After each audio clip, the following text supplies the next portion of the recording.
I've been living in Wales for the best part of a quarter of a century, so I've experienced a lot of changes in this country. The most significant one has probably been the amount of foreigners that have come to live here from all corners of the globe. So, from Europe, South Asia, and predominantly Central Africa. And this is because also the university sector in this city has expanded significantly over the last 10 years in particular. They've built a new Fabian Way campus. There's also a new SA1 waterfront campus because there's two universities in Swansea who have ambitions to expand and become major players within the education sector. And on top of these new campuses, they've also built seven new huge student apartment complex scattered around the city centre and on its outskirts. And obviously, these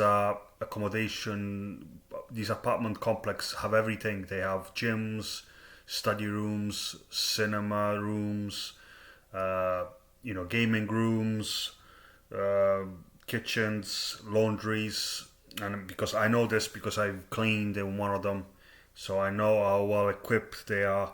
But you can pretty much spend the whole day within this complex and not get necessarily not get bored because there's a lot of things to keep you busy.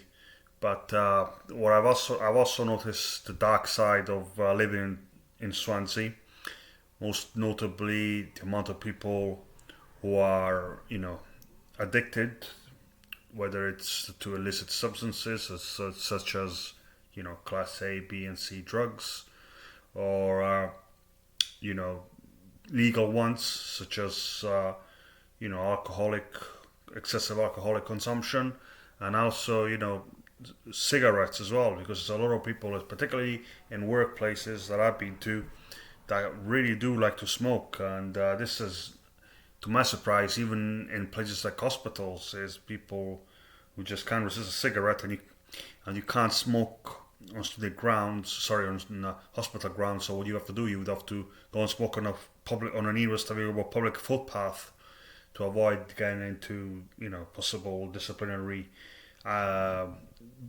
problems with your employer. But I've also noticed that people tend to fit in their own clique, so in their own social group.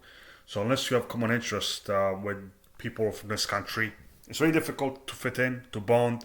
It's in a way, human. There's a psychology term called following the herd, and Wales is pretty much very much like that. So a lot of people fit in their own little groups, whether it's frequenting their local pubs, or sports teams, or being part of the same employer.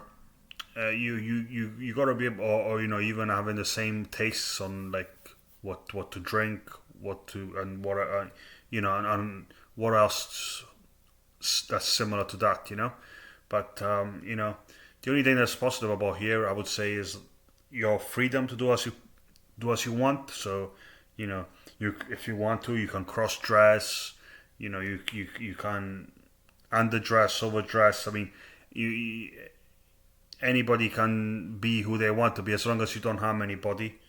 You're given this freedom, to kind of, you know, act and live in your own terms, and that's one of the positive. Another one is obviously there's a lot of outdoor space here, whether it's the beaches and the parks. So if you're somebody who likes to, you know, whether who likes to be into sports or just wants to get away from the urban everyday hustle and bustle, you can do that because there's a lot of parks around here.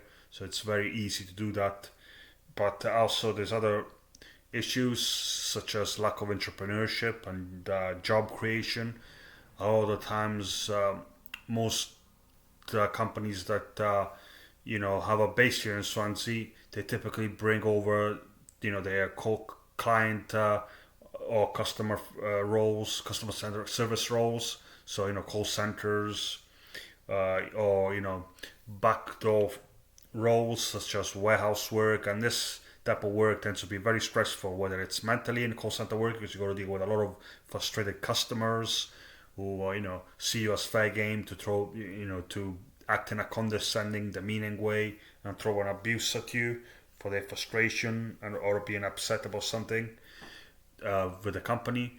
And also in warehouse work where sometimes some of the jobs can be fast paced, long hours, and you're doing the same thing over and over, and it can cause strain on you physically but also mentally.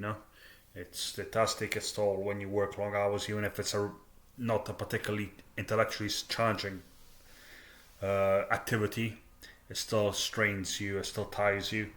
And yeah, there's also, the jobs are not particularly well paid. It's very difficult to find a well paying job here in Wales. You kind of have to be somebody in a managerial position or a highly skilled sector to be able to earn above like the national minimum wage of this country, which is currently £12.20 an hour.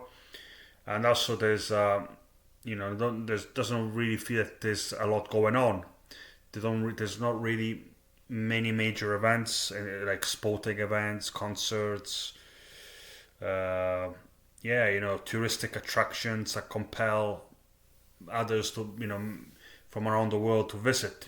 Like places, for example, like I don't know, other countries like well, I would say given the size, it's understandable that there's less. But obviously, here in Wales, I can't really think of an attraction. I mean, the only things that they have that might attract tourists here is Norman castles. They were built when the Normans came here to conquer Wales. And obviously this goes back to the 1,200. Before 1,300. It's a long time ago. So that's Wales for you. It's quite. I think it's perfect for those who want to retire as well, because it's kind of there's it's kind of more of a laid back lifestyle here.